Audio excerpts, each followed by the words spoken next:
My husband, James, was urgently transported from his business trip. Receiving the contact, I hurried to the hospital. However, Don't you think I'm definitely better than a failure of a wife like you, Grace? Who is unattractive and looking older than her age. this was when I witnessed an unbelievable sight. My sister-in-law and my husband. They were naked, embracing each other. Along with the surprise, a sense of disgust welled up. Because, it's just impossible, right? They are real siblings, aren't they? I could hear my sister-in-law's seductive voice, and I inadvertently covered my ears. When I got the call, I have bursted out with a lot of tears from anxiety. About my beloved husband being gone. What was that all for? I want those tears back. No. That's not it, Grace. No matter what he says, I can't forgive him anymore. They betrayed me. I'll never forgive them. In anger, I turned on my smartphone and called someone. To someone whom they will definitely don't want to meet. My name is Grace. I'm a working housewife, turning 35 this year. I've been married to my husband, James, who is 2 years older, for 5 years. James was a senior at the high school where I used to attend. But at that time, we haven't known each other. I found out that we were from the same high school during our first date. Just before I met James, I had broken up with my longtime boyfriend. Believing I needed a new love to forget the old one, I half-heartedly participated in a blind date. That's where I met James. It seemed that James had also just broken up with his girlfriend, and we developed feelings for each other as we comforted each other. It seemed the same for James, so we have arranged a date another day. During that date, we discovered we were from the same high school. As a result of the growing affinity, we began a serious relationship with the future in mind. After a few years of dating, we got married. I think James is a very good man to spend life with as a marriage partner. He is always willing to help housework and never forgets to enjoy events such as birthdays and Christmas. And because James works for a reputable company, there's virtually no overtime or weekend work. Since we don't have children, he loves me with all his heart. I'm truly glad I was able to marry this man. However, while leading a fulfilling married life, there was one thing that worried me a bit. It was about the relationship with my sister-in-law. My sister-in-law is a married woman who is 3 years older than James, living about 10 minutes away from our home.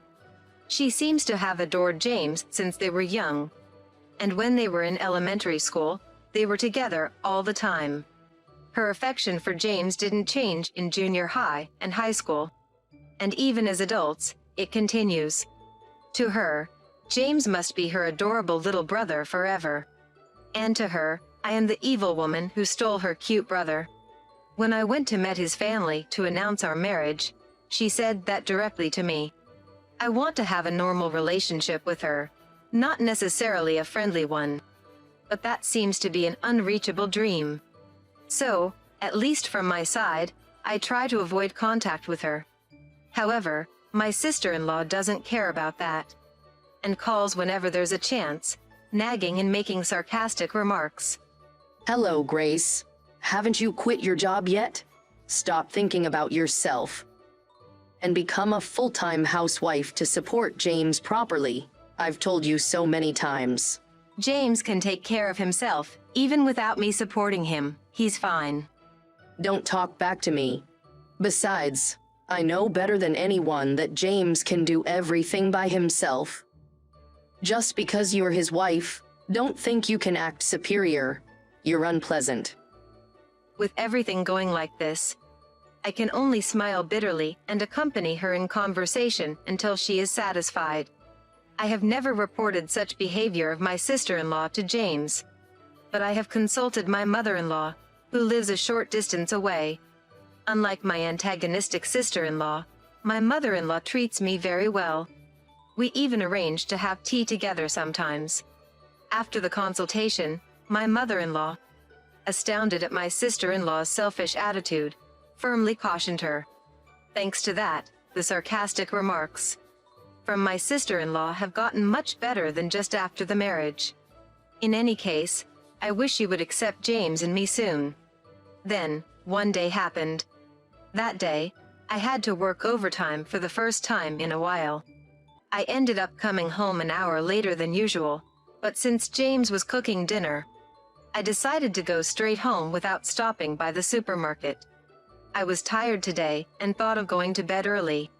As I passed through the ticket gates at the station nearest to my home, I locked eyes with a man.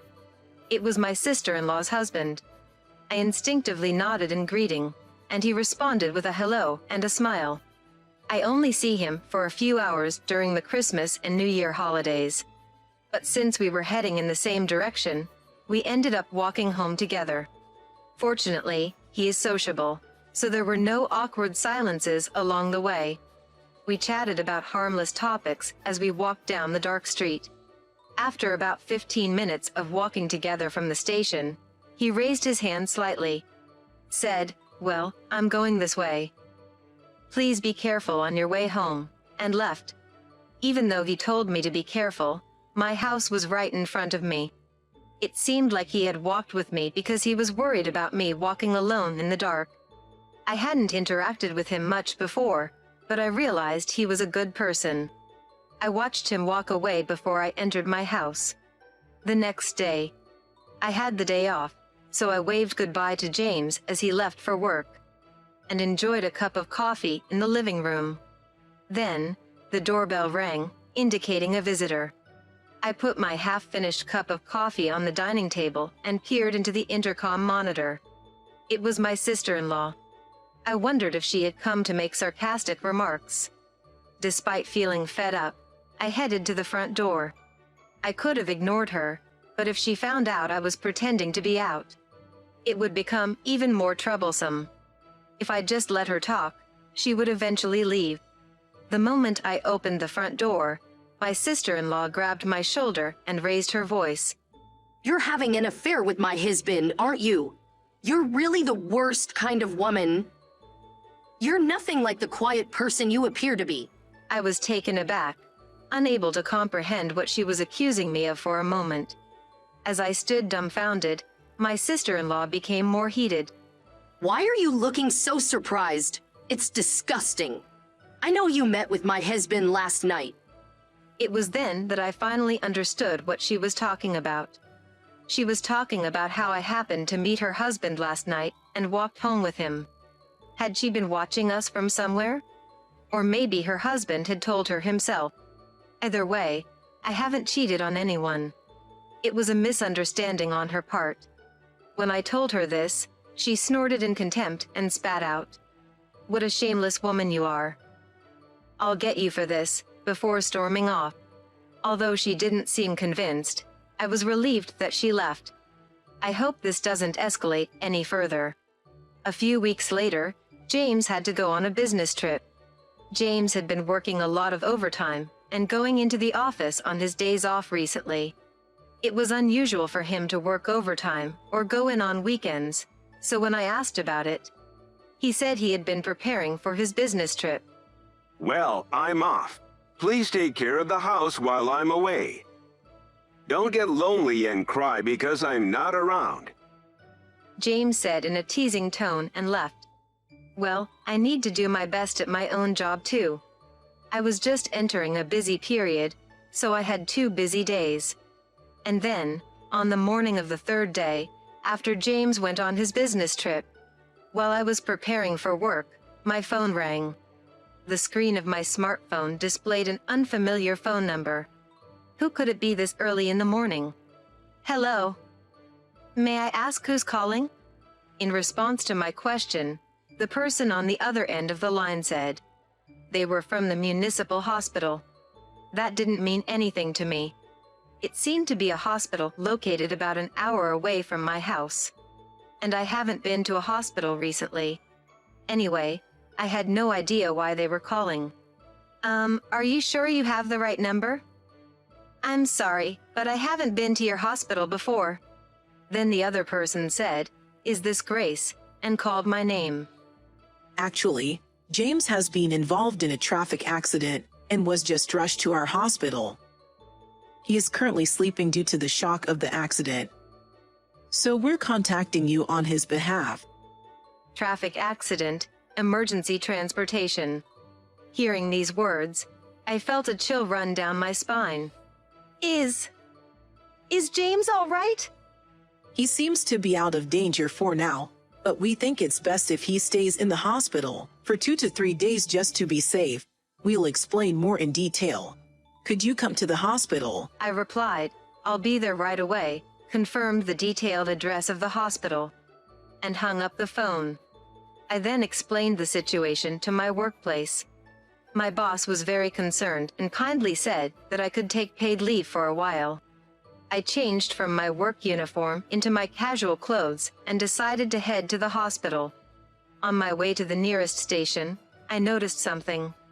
The address of the hospital and the business trip destination that James had told me about were in completely different prefectures. Was it my misunderstanding, or had James misspoken? I was bothered by it, but I couldn't figure it out with my confused mind. I aimed for the hospital no matter what. About an hour later, I arrived at the hospital where James had been taken. At the reception desk, I checked the room number where James was and hurried to it. I found the room with James's name on it and was about to open the door quickly. But I thought he might still be sleeping, so I opened it quietly. This room was a double room with beds on both sides. The one on the right seemed to be vacant as there was no patient at the moment. And around the bed on the left, a curtain was drawn, making it impossible to see what was going on. James should be behind that curtain. When I entered the room, I heard a strange noise. It was unclear, but it sounded like a voice. I could also hear a creaking noise. It seemed to be coming from the bed where James was supposed to be sleeping. For some reason, I had a bad feeling and slowly approached the bed. I carefully looked at the bed through a gap in the curtain. There, on the bed, were the figures of a completely naked James and a likewise completely naked woman. And what's more, on closer inspection, that woman turned out to be my sister-in-law, which was even more of a shock. Isn't someone like me better than a failure of a wife like you, Grace? The moment her sweet voice reached my ears, feelings of surprise and disgust welled up within me. I pressed a hand to my mouth, suppressing the urge to vomit, and rolled out of the room and out to the hallway. I found a bench nearby and sat down, taking deep breaths to calm myself. Then I tried to understand the situation on my own. James had left home 3 days ago, saying he was going on a business trip. But that was a lie. He must have been meeting my sister-in-law under the pretense of a business trip. Then, for some reason, James had a traffic accident this morning. When the hospital called me, they didn't mention my sister-in-law. So I can assume that when the accident occurred, James and my sister-in-law were not together. After that, while I was on my way to the hospital, James must have woken up and contacted my sister-in-law. Then he called her to his hospital room and they engaged in an adulterous act. While all of this is pure speculation, it doesn't seem far from the truth given the circumstances. In any case, the fact that James lied about going on a trip, and the two of them are having a guilty relationship, is certain. I don't know when their relationship started, but it's a tremendous act of betrayal. Maybe they were laughing at me for not noticing their affair. With that thought, I was filled with anger. In my impulse, I returned to the hospital room. I quietly entered the room, making sure not to alert James or my sister-in-law, and took all the clothes and underwear scattered on the floor. Now they have nowhere to run. Then I slipped out of the room again and called my mother-in-law. My mother-in-law responded quickly. Mother-in-law, could you come to the address I'm going to tell you? James has been brought in urgently. I didn't tell her that James and my sister-in-law had been committing infidelity. I thought it would be quicker for her to see it with her own eyes than for me to explain. And so, I waited for about 2 hours. My mother-in-law arrived at the hospital, her face pale with panic. Unaware of her own children's infidelity, My mother-in-law worried about James's condition. I felt sorry for her even though it was not my fault. I tried to calm my mother-in-law down as we made our way toward the room where James and my sister-in-law were. I saw a crowd of hospital patients, visitors, and nurses. I wondered what had happened. Holding my mother-in-law's hand, I squeezed through the crowd down the hallway. Then, a familiar voice rang out. Where did our clothes go? Give them back! When I looked at the voice, there was my sister-in-law, covering her naked body with bed sheets. James was doing the same. I have no idea. Why are you two naked? What on earth were you doing here? The nurse raised her voice against the two. What's going on? James was taken away on an emergency, and then... My mother-in-law, standing a little behind me, murmured in confusion. When they finally noticed our presence, the two of them opened their eyes wide. I have James and your clothes. If you want them back, explain everything. Are you two having an affair? I showed them the clothes and underwear. This seemed to infuriate my sister-in-law, who then approached me, not caring that her sheets were being undone. How dare you talk back? Yes, that's right. James and I are in love. You're the one who came between us. As my sister-in-law exclaimed, James nodded deeply behind her. Moreover, weren't you also having an affair, Grace?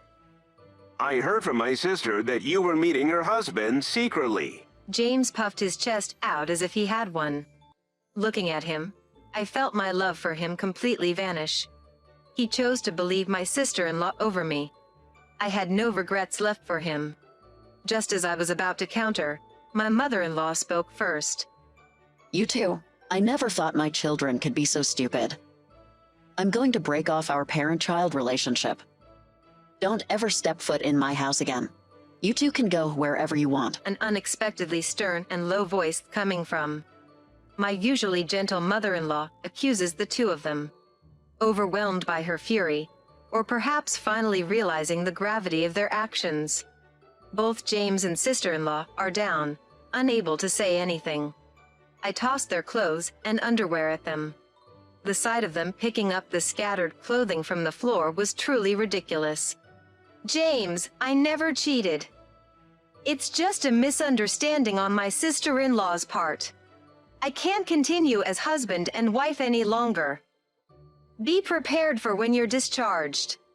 I'll be claiming a hefty division of property. And of course, I'll tell your husband. With that declaration, James and my sister-in-law, still wrapped in their sheets, slumped in defeat. After a while, I formally divorced James. After the incident, my mother-in-law and I left them behind and returned home first.